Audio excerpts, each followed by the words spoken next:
भगवान विष्णु ने पक्षीराज गरुड़ को बताया, मांस खाना पाप है या पुण्य। तो नमस्कार दर्शकों, स्वागत है आपको हमारे YouTube चैनल कुमारी मंजू ऑफिशियल पर। दर्शकों, आज फिर से हम लेकर आए हैं एक प्यारी सी कथा के साथ एक नया संदेश और एक नया जानकारी। दर्शकों, आज की कथा बहुत ही ज्ञानवर्धक और प्रेरणादायक है। दर्शकों, आज की कथा में हम जानेंगे कि आखिर मांस खाना पाप है या पुण्य। लेकिन दर्शकों, आगे बढ़ने से पहले आपसे दोनों हाथ जोड़कर निवेदन है कि आप इस कथा को सुन रहे हैं तो पूरा सुने, क्योंकि आधी अधूरी ज्ञान मन में भ्रम पैदा करता है और वह किसी काम का नहीं होता। इसलिए आपसे विनम्र निवेदन है कि इस कथा को अंत तक पूरा सुने। और दर्शकों, अगर आप भी मेरी तरह भगवान श्री राम जी के भक्त हैं तो कमेंट में सच्ची श्रद्धा से जय श्री राम जरूर लिखें। दर्शकों, मैं भगवान श्री राम जी से दिल से प्रार्थना करती हूँ कि हे प्रभु श्री राम, जो भी इस भक्त इस कथा को पूरा सुनेगा और कमेंट में सच्ची श्रद्धा से जय श्री राम लिखेगा, उसके परिवार को सुख शांति और संपत्ति से भर देना और उसके ऊपर अपनी कृपा सदा बनाए रखना। तो चलिए प्रिय श्रोताओं, बिना विलंब किए आरंभ करते हैं आज की प्रेरणादायक कथा। दर्शकों, एक बार शांत और पवित्र क्षीर सागर में अनंत काल से शेषनाग की सैया पर सृष्टि के पालनहार भगवान श्री हरि विष्णु विश्राम कर रहे थे। माता लक्ष्मी अत्यंत प्रेम से उनके चरण दबा रही थी। संपूर्ण बैकुंठ धाम में एक अलौकिक शांति छाई हुई थी। तभी आकाश मार्ग से तेज गति से उड़ते हुए पक्षीराज गरुड़ वहां पधारे।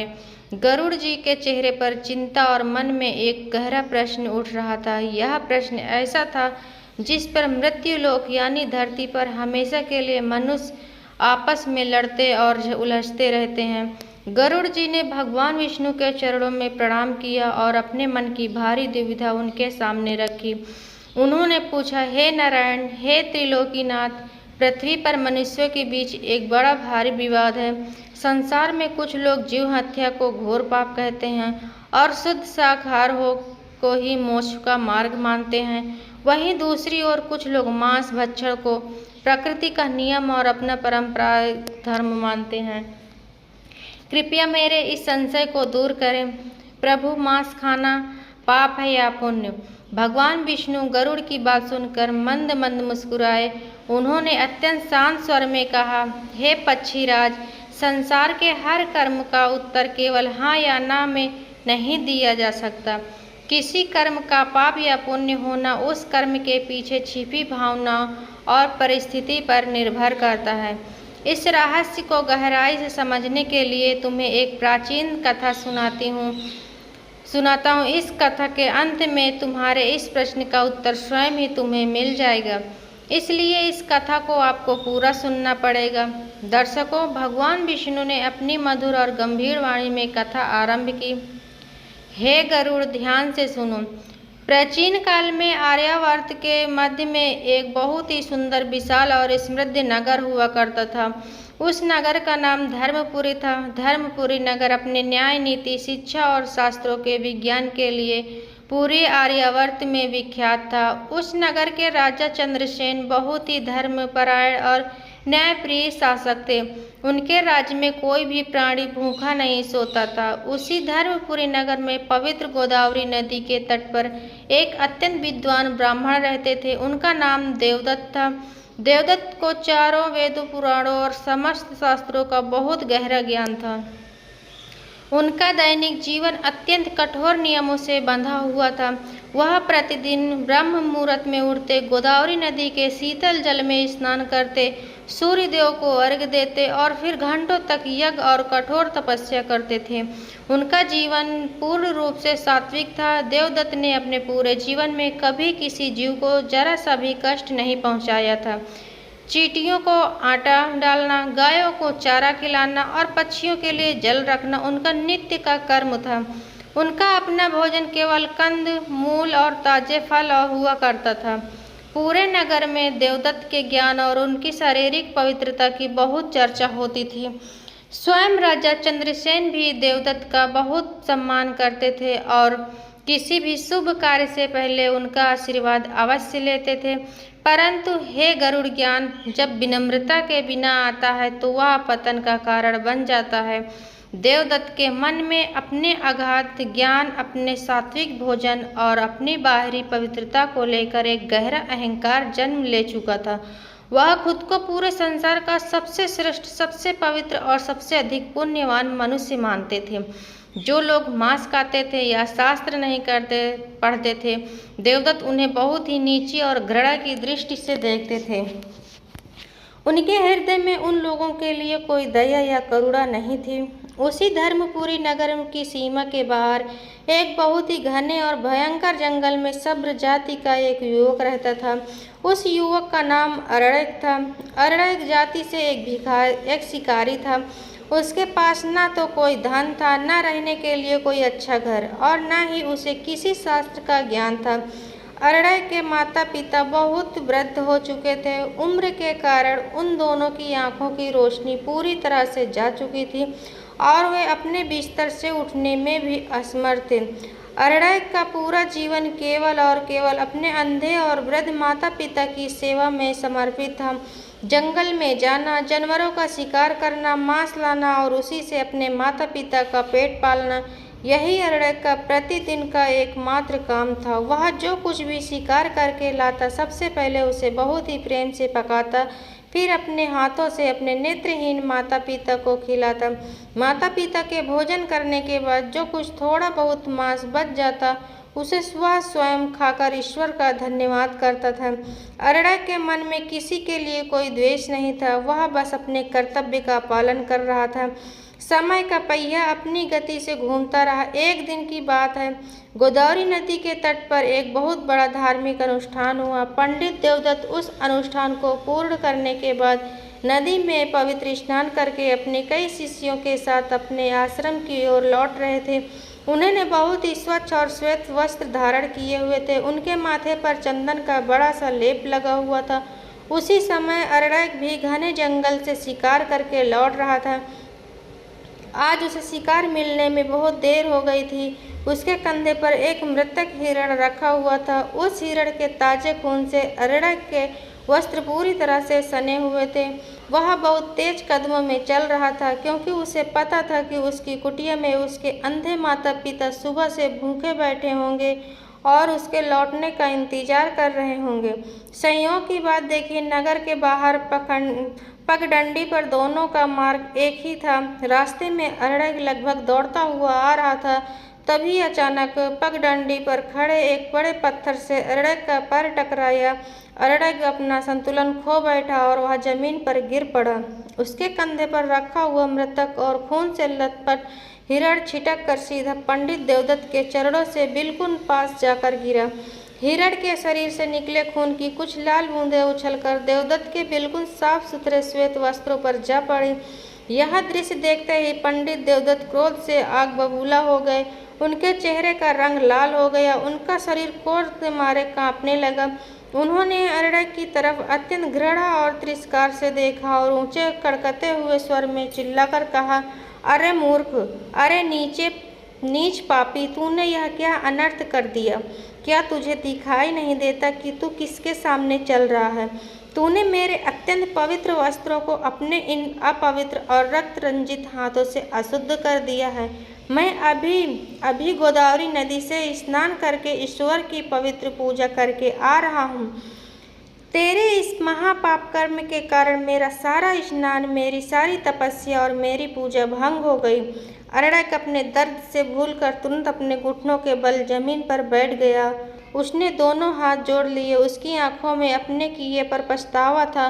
उसने बहुत ही विनम्र और कांपते हुए स्वर में कहा, हे क्षमा के सागर, हे ब्राह्मण देवता, मुझे क्षमा कर दीजिए। मेरा उद्देश्य आपका जरा सा भी अपमान करना या उसकी पवित्रता को अशुद्ध करना बिल्कुल नहीं था।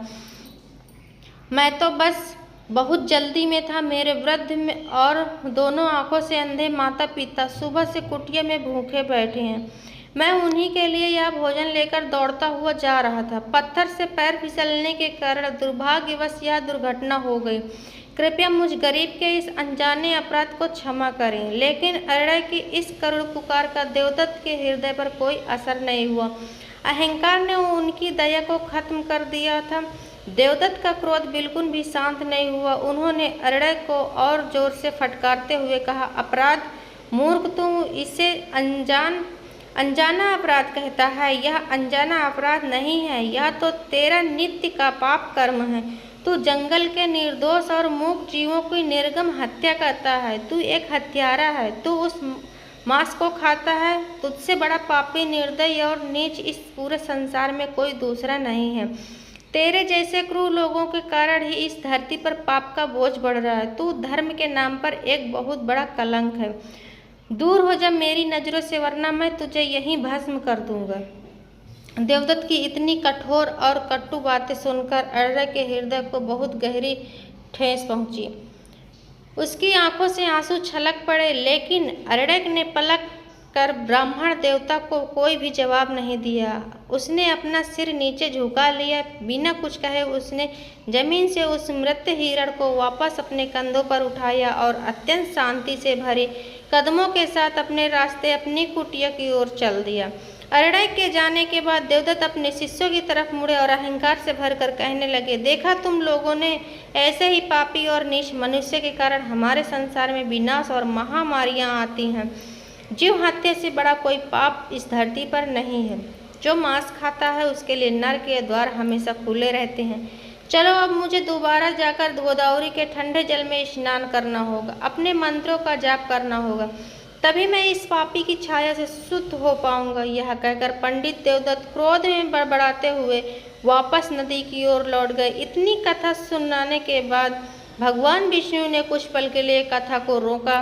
उन्होंने अपनी शांत और गहरी दृष्टि पक्षीराज गरुड़ की ओर देखा और गंभीर स्वर में बोले, गरुड़, हे गरुड़, पंडित देवदत्त ने अरड़य को संसार का सबसे बड़ा पापी कह तो दिया, परंतु तुम स्वयं विचार करो, क्या वास्तव में अरड़य पापी था? क्या मात्र जीव हत्या नहीं करने और मांस खाने से कोई मनुष्य हमेशा के लिए पापी हो जाता है?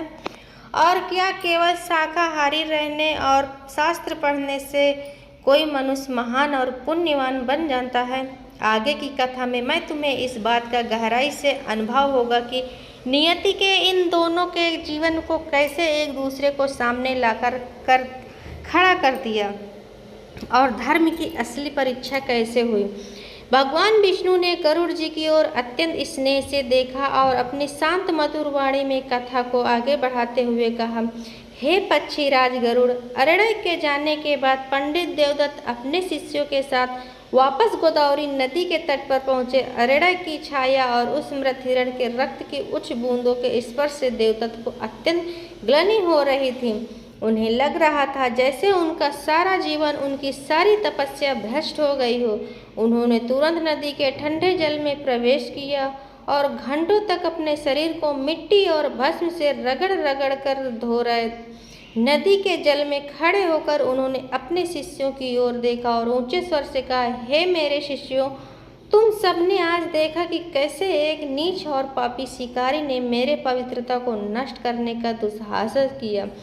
याद रखो, जो मनुष्य मांस का भक्षण करता है, जो निर्दोष जीवों के प्राण लेता है, उसके स्पर्श मात्र से हमारे जैसे सात्विक और ज्ञानी मनुष्यों का धर्म संकट में पड़ जाता है। ऐसे पापियों के लिए ईश्वर के दरबार में कोई क्षमा नहीं है। मांस खाना मृत्यु लोक का सबसे घृणित और भयंकर पाप है। तुम सब संकल्प लो कि कभी ऐसे पापियों की छाया भी अपने ऊपर नहीं पड़ने दोगे। शिष्यों ने देवदत्त की बात मानकर सिर झुका लिया। देवदत्त ने फिर से कई घंटों तक कड़े मंत्रों का जाप किया, सूर्यदेव से क्षमा मांगी और अपने अहंकार और अधिक पुष्ट करते हुए वापस अपने आश्रम लौट गए।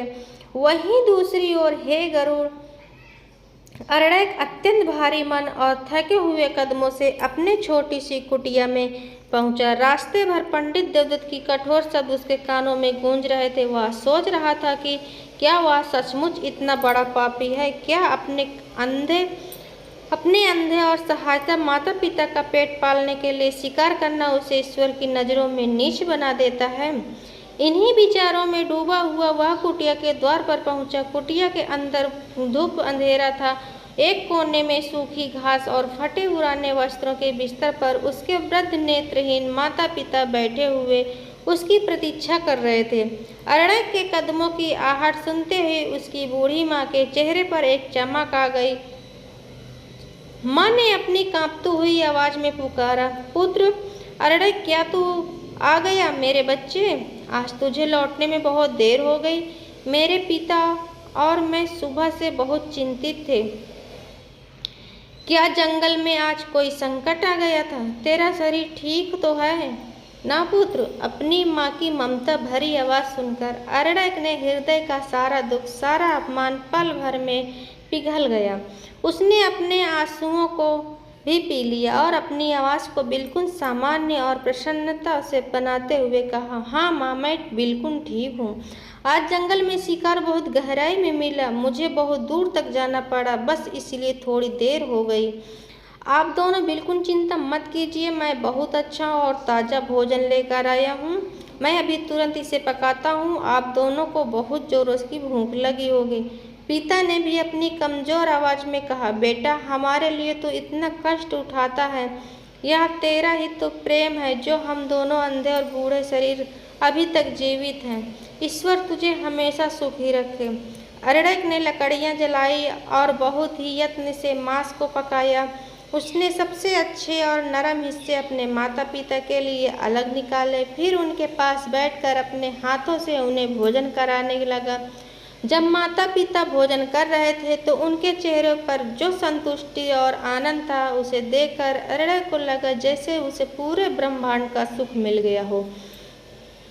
उसने पंडित देवदत्त की सारी कड़वी बातों को भुला दिया और अपने इस कर्म को ही अपना सबसे बड़ा धर्म मान लिया।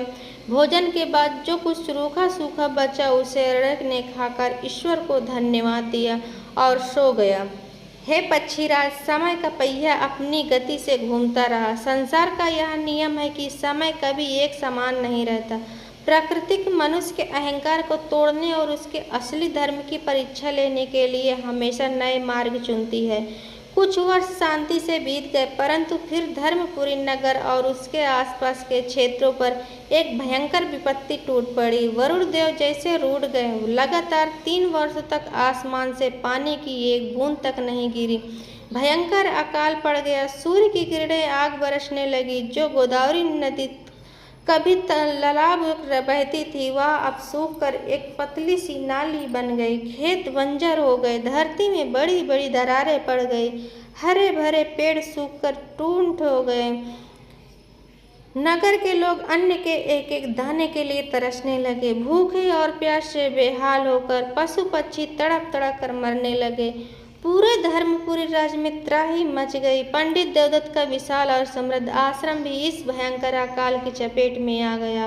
आश्रम के बड़े बड़े अन्न भंडार पूरी तरह से खाली हो गए। जो शिष्य कल तक देवदत्त के ज्ञान, उनके शास्त्रों और उनके सात्विक जीवन से प्रशंसा करते थे, नहीं थकते थे, वे अब भूख से व्याकुल हो गए। जब कई दिनों तक आश्रम में चूल्हा नहीं जला तो एक एक करके सारे शिष्य देवदत्त को छोड़कर अपने प्राण बचाने के लिए दूसरे राज्यों की ओर पलायन करने लगे।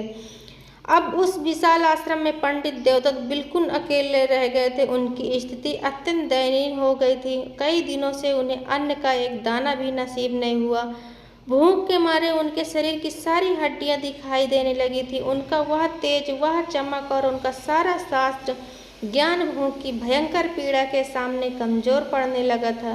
परंतु हे गरुड़, मनुष्य का शरीर टूट जाता है, लेकिन उसका अहंकार इतनी आसानी से नहीं टूटता।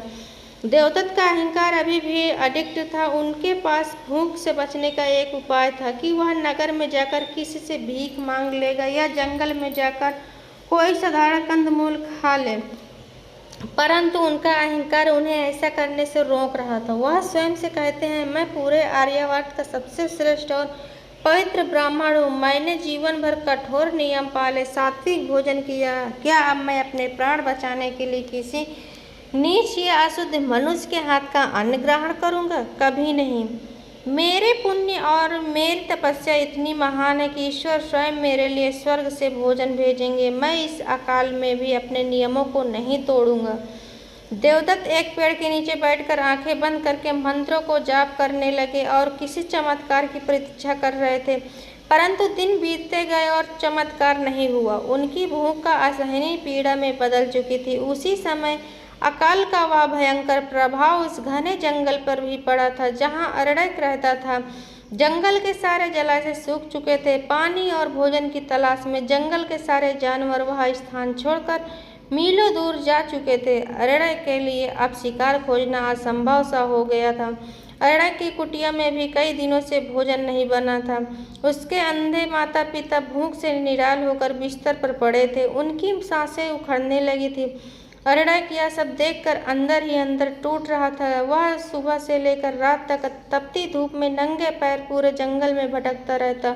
उसके पैरों में कांटे चुभकर घाव बन गए थे, लेकिन उसने अपने दर्द की कोई चिंता नहीं थी। उसे चिंता थी तो बस अपने माता पिता की। वह मन ही मन ईश्वर से प्रार्थना करता, हे प्रभु, मेरे प्राण ले लो, लेकिन मेरे इन असहाय माता पिता को भूख से मत तड़पाओ। मुझे बस एक बार कहीं से भी थोड़ा सा भोजन दिला दो। अरड़क कई मीलों तक भटकता। बहुत प्रयास करने पर उसे कोई सूखा हुआ फल या किसी मरे हुए छोटे जीव का थोड़ा सा मांस मिल जाता। वह दौड़कर अपनी कुटिया में आता और उसे पकाकर अपने माता पिता के मुंह में डालता। वह खुद हफ्तों तक भूखा रहता, केवल पानी पीकर अपना जीवन चला रहा था ताकि उसके माता पिता जीवित रह सके। उसकी आंखों के नीचे काले गड्ढे पड़ गए थे, शरीर सूख कर कांटा हो गया था, लेकिन माता पिता की सेवा उसका भाव जरा भी कम नहीं हुआ था। कथा कहते कहते भगवान विष्णु के चेहरे पर एक गंभीर भाव आ गया। उन्होंने गरुड़ से कहा, हे गरुड़, अकाल ने दोनों की परीक्षा लेनी प्रारंभ कर दी थी। एक तरफ देवदत्त ने, जिन्हें अपने ज्ञान और पवित्रता का अहंकार था, और दूसरी तरफ अरड़क था, जिसे केवल अपने कर्तव्य और प्रेम का ज्ञान था। जब पंडित देवदत्त को लगा कि अब अगर उन्होंने अन्न का एक दाना नहीं खाया तो उनके प्राण पखेरु उड़ जाएंगे, तब उनका अहंकार कुछ ढीला पड़ा।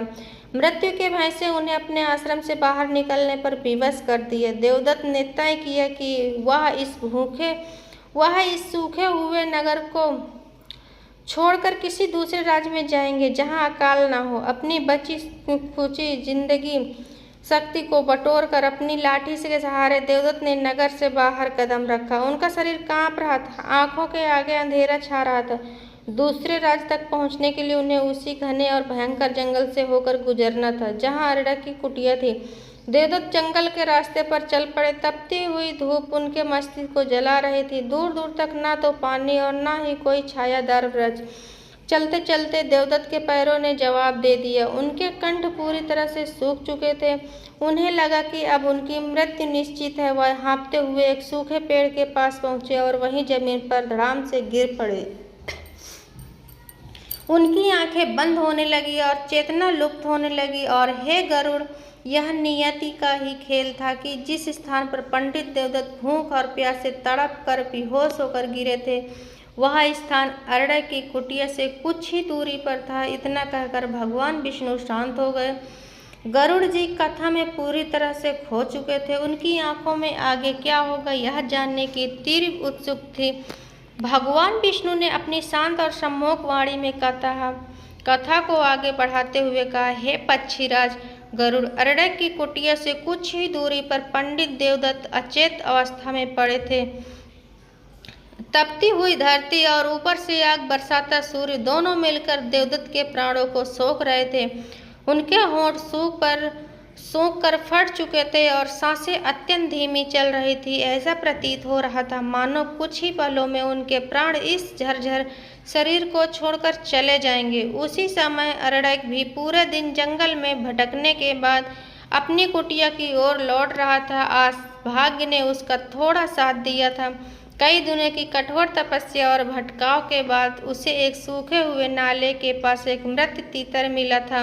अरड़क ने तुरंत उसे साफ किया और पत्तों में लपेटकर अपने साथ रख लिया। उसके पास एक चमड़े के पात्र में थोड़ा सा मटमैला पानी भी था, जो उसने एक चट्टान के गड्ढे से इकट्ठा किया था। वह बहुत प्रसन्न था कि आज कम से कम उसके अंधे और भूखे माता पिता को थोड़ा भोजन और जल नसीब होगा। अरड़क तेज कदमों से अपनी कुटिया की ओर बढ़ रहा था। तभी उसकी दृष्टि पगडंडी के किनारे पड़े एक श्वेत वस्त्रधारी शरीर पर पड़ी। वह तुरंत उस पर दौड़ा। पास पहुंचकर जब अरड़क ने उस व्यक्ति के चेहरे को धूल हटाई तो वह आश्चर्यचकित रह गया। यह तो वही पंडित देवदत्त थे जिन्होंने कुछ वर्षों पहले गोदावरी के तट पर उसका घोर अपमान किया था और उसे नीच, पापी और हत्यारा कहकर धुतकार दिया था। हे गरुड़, यदि उस स्थान पर कोई साधारण मनुष्य होता तो शायद वह अपने अपमान का स्मरण करके उस ब्राह्मण को वहीं मरने के लिए छोड़ देता, या फिर मन ही मन प्रसन्न होता कि इस अहंकारी को उसके कर्मों का दंड मिल रहा है। परंतु अरड़क का हृदय अत्यंत निर्मल था। उसके मन में देवदत्त के लिए कोई क्रोध या प्रतिशोध की भावना नहीं उठी। उसने देवदत्त को एक महान ज्ञानी और असहाय वृद्ध के रूप में देखा जिसके प्राण इस समय संकट में थे। अरड़क जानता था कि यदि उसने तुरंत सहायता नहीं की तो यह ब्राह्मण देवता यहीं अपने प्राण त्याग देंगे। अरड़क ने तुरंत अपने चमड़े के जल पात्र को खोला। उसमें बहुत ही थोड़ा सा पानी था जो उसने अपने माता पिता के लिए बचाया था, परंतु इस समय देवदत्त को इसकी अधिक आवश्यकता थी। अरड़क ने अत्यंत आदर के साथ पंडित देवदत्त का सिर अपनी गोद में रखकर उसने अपने खुरदरे हाथों में उनके चेहरे की धूल साफ की और बहुत ही सावधानी से पानी की कुछ बूंदें उनके सूखे और फटे हुए होंठों के बीच टपकाई। जल की उन ठंडी बूंदों का स्पर्श पाते ही देवदत्त के शरीर में एक हल्की सी हलचल हुई। पानी की कुछ और बूंदें गले के नीचे उतरते ही देवदत्त की चेतना धीरे धीरे लौटने लगी। उन्होंने अत्यंत कष्ट के साथ अपनी भारी हो रही पलकों को खोला। सूर्य की तेज रोशनी से उनकी आंखें चौंधिया गई। जब उनकी दृष्टि स्पष्ट हुई तो उन्होंने देखा कि वह उसी शिकारी युवक की गोद में लेटे हैं जिसे उन्होंने कभी संसार का सबसे बड़ा पापी कहा था। देवदत्त ने भीतर का ब्राह्मण और उनका अहंकार एक पल के लिए जागा। वह अरड़क की गोद से झटके से दूर हटने का प्रयास करने लगे, परंतु उनके शरीर में तनिक भी शक्ति नहीं बची थी। वह पुनः वही निढाल होकर गिर पड़े। भूख की भयंकर अग्नि उनके पेट को चीर रही थी। प्राणों के मोह और भूख की तड़प के आगे मनुष्य का हर अहंकार टूट जाता है। गरुड़ देवदत्त की भी यही स्थिति थी। उनका स्वर अत्यंत क्षीण और कांपता हुआ निकल रहा था। उन्होंने अरड़क की ओर दीन दृष्टि से देखते हुए कहा, हे युवक, मेरे प्राण कंठ तक आ गए हैं। श्रद्धा से अग्नि मुझे जला रही है। मुझे बचा लो। क्या तुम्हारे पास अन्न का कोई दाना है? मुझे कुछ खाने को दे दो, अन्यथा मैं भी अभी मृत्यु को प्राप्त हो जाऊंगा। अरड़क ने देवदत्त की यह दयनीय दशा देखी तो उसका हृदय करुणा से भर आया। उसने अत्यंत नम्रता से हाथ जोड़कर कहा, हे ब्राह्मण देवता, आप तनिक भी चिंता न करें। मैं आपको इस अवस्था में मरने नहीं दूंगा। दुर्भाग्य से इस भयंकर अकाल में पूरे जंगल में अन्न का एक दाना या कोई कंदमूल फल शेष नहीं बचा। मैं स्वयं और मेरे वृद्ध माता पिता हफ्तों से भूखे हैं। यह सुनकर देवदत्त की आंखों में निराशा छा गई। उन्होंने हाँफते हुए कहा, तो क्या आप मुझे उस निर्जन वन में तड़प तड़प कर अपने प्राण त्यागने होंगे? हे ईश्वर, यह कैसी परीक्षा है तेरी। अरड़क ने तुरंत अपने कंधे पर रखा हुआ पत्तों का वह गट्ठर खोला। उसने वह मृत तीतर बाहर निकाला और देवदत्त के सामने रखते हुए कहा, मुनिवर, मेरे पास अन्न तो नहीं है, परंतु आज ही मुझे यह मृत्यु पक्षी मिला है। मेरे अंधे माता पिता भी भूख से मृत्यु शैया पर हैं। मैं यह उन्हीं के लिए ले जा रहा था, परंतु इस समय आपके प्राणों पर अधिक संकट है। आप चाहें तो मैं अब भी लकड़ियाँ जलाकर इसे पका देता हूँ। आप इसे ग्रहण करके अपने प्राणों की रक्षा कर सकते हैं। जैसे ही देवदत्त की दृष्टि उस मांस पर पड़ी, उनके भीतर का सोया हुआ धर्म और वर्षों का भय संस्कार भयानक रूप से जाग उठा। भूख से तड़पते हुए भी उनके चेहरे के पर घृणा और तिरस्कार के भाव उभर आए। उन्होंने अपनी बची खुची जिंदगी शक्ति को बटोर कर अरड़क को धक्का दिया और क्रोधित स्वर में खांसते हुए कहा, धिक्कार है तुझ पर। अरे चंडाल, तू मेरी सहायता करने आया है या मुझे नरक में ढकेल देने? मैं पूरे आर्यावर्त का सबसे श्रेष्ठ नियम का पालन करने वाला सात्विक ब्राह्मण हूँ। मैंने जीवन भर कभी किसी की तामसिक वस्तु को छुआ तक नहीं। और तू मुझे यह अशुद्ध, घृणित और पाप से सना हुआ मांस खिलाना चाहता है? क्या तू चाहता है कि मैं अपने अंतिम समय में अपना धर्म भ्रष्ट कर लूँ? मैं भूख से तड़प कर अपने प्राण त्याग देना स्वीकार करूँगा, परंतु तेरे इन अपवित्र हाथों में से यह अशुद्ध मांस कभी ग्रहण नहीं करूँगा। दूर ले जा इस पाप को। मेरी दृष्टि से अरड़क देवदत्त के इन कठोर वचनों को सुनकर तनिक भी विचलित नहीं हुआ। वह शांत भाव से वहीं बैठा रहा। उसने अत्यंत विनम्रता और सम्मान के साथ कहा, हे परम ज्ञानी, मुनियो, आप शास्त्रों के ज्ञाता हैं, मुझसे कहीं अधिक बुद्धिमान हैं, परंतु इस समय आप मोह और अहंकार के वशीभूत होकर विचार कर रहे हैं। मेरी दृष्टि में तो इस समय आपका सबसे बड़ा धर्म आपके प्राणों की रक्षा करना है। देवदत्त ने हाँफते हुए कहा, प्राणों की रक्षा के लिए धर्म का त्याग नहीं किया जाता। मूर्ख, मांस खाना महापाप है, यह शास्त्रों के विरुद्ध है, यह जीव हत्या का परिमाण है। इसे खाकर जीवित रहने से उत्तम है कि मैं पवित्रता के साथ मृत्यु को गले लगा लूं। अरण्यक ने गहरी सांस ली और देवदत्त की आंखों में देखते हुए कहा, हे ब्राह्मण देवता, मैं कोई शास्त्र नहीं जानता, मैंने कोई वेद नहीं पढ़े, परंतु मैं इतना अवश्य जानता हूँ कि ईश्वर ने हमें यह शरीर अपने कर्तव्यों का पालन करने के लिए दिया है। यदि शरीर ही नहीं रहेगा तो आप किस धर्म का पालन करेंगे? आप कहते हैं कि यह मांस खाना पाप है, परंतु जब प्रकृति स्वयं ही जीवन और मृत्यु का चक्र चला रही है, जब चारों ओर अकाल के कारण हाहाकार मचा है, तब प्राण बचाने के लिए जो कुछ भी प्रकृति हमें दे रही है उसे ग्रहण करना पाप कैसे हो सकता है? क्या अपने प्राणों को हठ पूर्वक त्याग देना ईश्वर के दिए हुए अमूल्य जीवन का अपमान नहीं है? देवदत्त अरण्यक की इस बात पर निरंतर रह गए, परंतु उनका अहंकार अभी भी उनके मन पर हावी था। उन्होंने अपनी आंखें बंद कर ली और कांपते हुए होठों से ईश्वर का नाम जपने लगे। वह अरण्यक की बात से सहमत नहीं होना चाहते थे। अरण्यक ने देखा कि देवदत्त हठ पर अड़े हैं और उनकी सांसें तेजी से उखड़ रही है। वह समझ गया कि यदि कुछ ही पलों में इन्हें भोजन नहीं मिला तो अनर्थ हो जाएगा। अरण्यक तुरंत उठा। उसने पास ही से कुछ सूखी लकड़ियां और टहनियां इकट्ठी की, 2 पत्थरों को रगड़कर अग्नि प्रज्वलित किया और उस मांस को अग्नि पर पकाने लगा। मांस के पकने की गंध हवा में फैलने लगी। भूख में से प्रणत देवदत्त की नासिक तब जब वह गंध पहुंची तो उनके भीतर एक भयानक युद्ध छिड़ गया। एक ओर उनका वर्षों का सात्विक अहंकार था, शास्त्रों का कठोर नियम, और दूसरी ओर उनके प्राणों की आर पुकार थी। प्रकृति की सबसे मूलभूत आवश्यकता भूख थी। उनका पेट मरोड़ ले रहा था, उनके मस्तिष्क की नसें फटने को हो रही थी, उनका शरीर उनकी इच्छा से विरुद्ध उस भोजन की ओर खींचने लगा। इतना कहकर भगवान विष्णु पुनः रुके।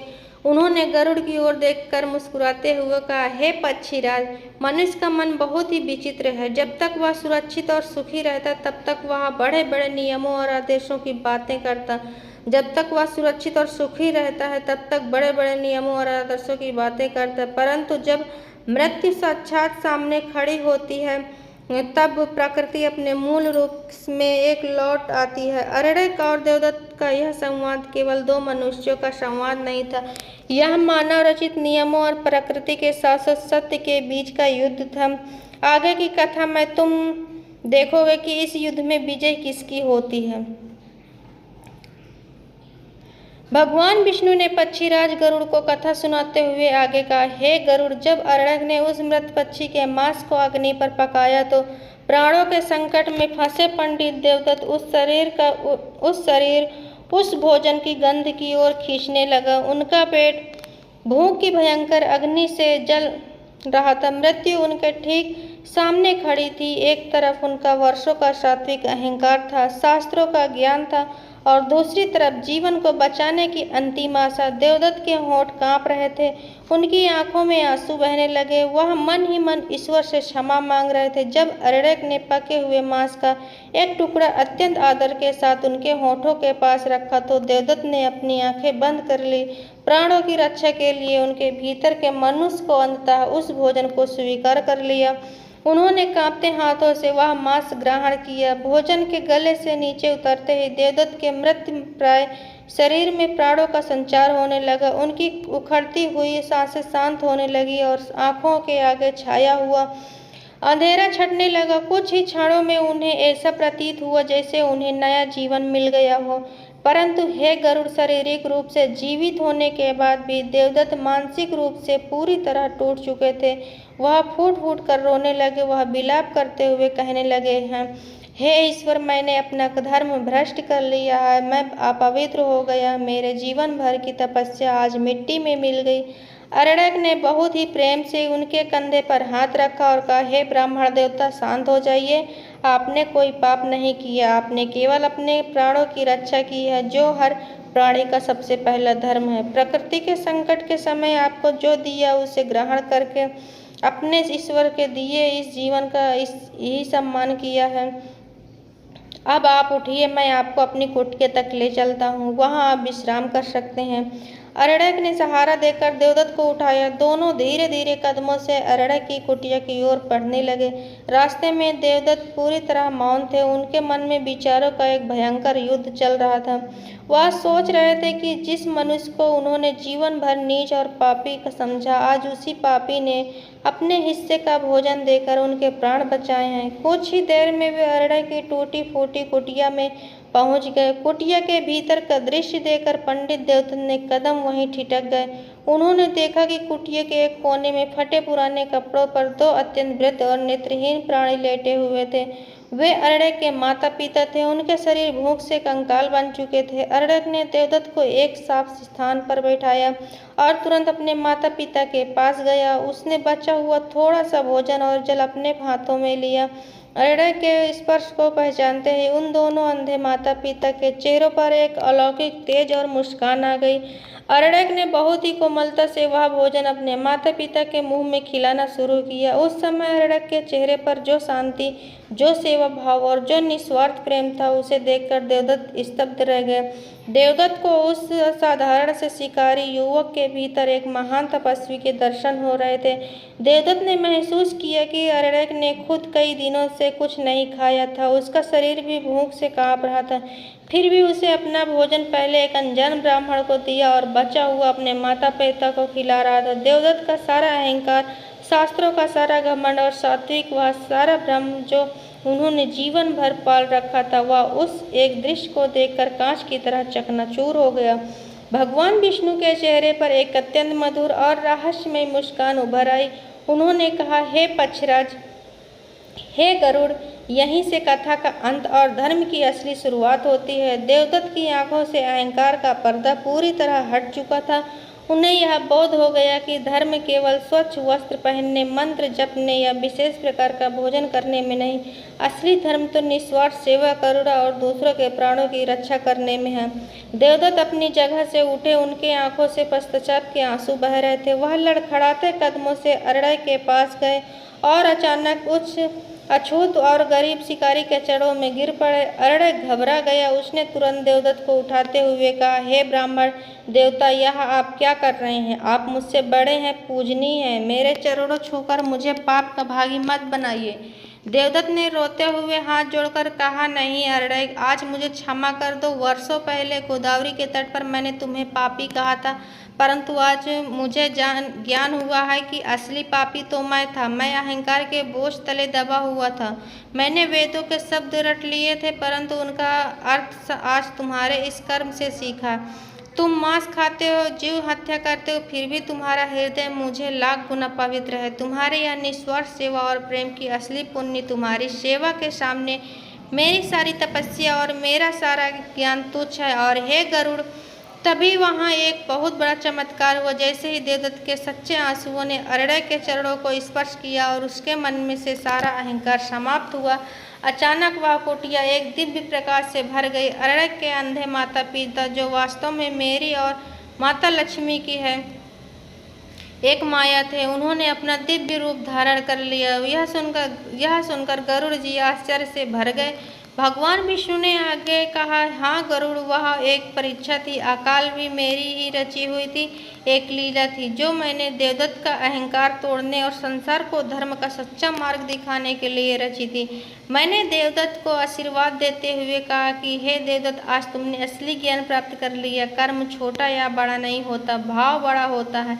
इस घटना के बाद उस राज्य से अकाल हमेशा के लिए समाप्त हो गया। देवदत्त वापस अपने नगर गए, परंतु इस बार एक अहंकारी पंडित के रूप में नहीं, बल्कि एक सच्चे ज्ञानी और करुणावान मनुष्य के रूप में। उन्होंने अपना पूरा जीवन भूखों को भोजन कराने और दीन दुखियों की सेवा में लगा दिया। दर्शकों, कथा पूर्ण करने के बाद भगवान विष्णु ने गरुड़ जी से की ओर अत्यंत गंभीरता से देखा और कहा, हे पक्षीराज गरुड़, अब तुम्हारे उस प्रश्न का उत्तर सुनो। संसार में कोई भी कर्म और अपने आप पूरी तरह पाप का पुण्य नहीं होता है। उसे करने के पीछे छिपी हुई मनुष्य की भावना उसे पाप या पुण्य बनाती है। मांस खाना पाप कब है? जब कोई मनुष्य अपने जीभ के स्वाद के लिए, अपने लालच के लिए या मौत शौक के लिए किसी निर्दोष जीव की हत्या करता है या करवाता है, तो वह घोर पाप है। प्रकृति के संतुलन को बिगाड़ना और केवल अपने सुख के लिए किसी को पीड़ा देना नर्क का मार्ग है। दर्शकों, भगवान विष्णु ने गरुड़ जी की ओर अत्यंत गंभीरता से देखा और कहा, हे पक्षीराज गरुड़, मांस खाना पुण्य या धर्म कब माना जाता है? परंतु जब बात प्राणों की रक्षा की हो, जैसे भयंकर अकाल, बीमारी या संकट के समय, जहाँ जीवित रहने का कोई अन्य विकल्प न हो, वहाँ अपने प्राणों को बचाने के लिए जो कुछ भी उपलब्ध हो उसे ग्रहण करना पाप नहीं है। प्राणों की रक्षा करना सबसे बड़ा धर्म है। इसी प्रकार यदि कोई अरड़क जैसा व्यक्ति अपने भूखे और असहाय माता पिता या बच्चों का पेट पालने के लिए अपनी आजीविका के रूप में शिकार करता है और उसके मन में कोई क्रूरता या लालच नहीं है, तो वह उसका कर्तव्य है। कर्तव्य का पालन कभी पाप नहीं हो सकता है। अतः हे गरुड़, भोजन सात्विक हो या तामसिक, वह मनुष्य के हृदय की पवित्रता तय नहीं करता। निस्वार्थ प्रेम, गरुड़ और अहंकार से मुक्ति ही ईश्वर तक पहुँचने का एकमात्र मार्ग है। गरुड़ जी के मन का सारा संशय दूर हो गया। उन्होंने भगवान विष्णु के चरणों में प्रणाम किया और इस परम ज्ञान के लिए उन्हें धन्यवाद दिया। तो दर्शकों, आशा करते हैं आज की कथा से आपको कुछ न कुछ सीखने को जरूर मिला होगा। अगर आपको यह कथा पसंद आई हो तो कमेंट में सच्ची श्रद्धा से जय श्री राम जरूर लिखें और कमेंट में बताएं कि आप यह कथा कहाँ से सुन रहे हैं। धन्यवाद।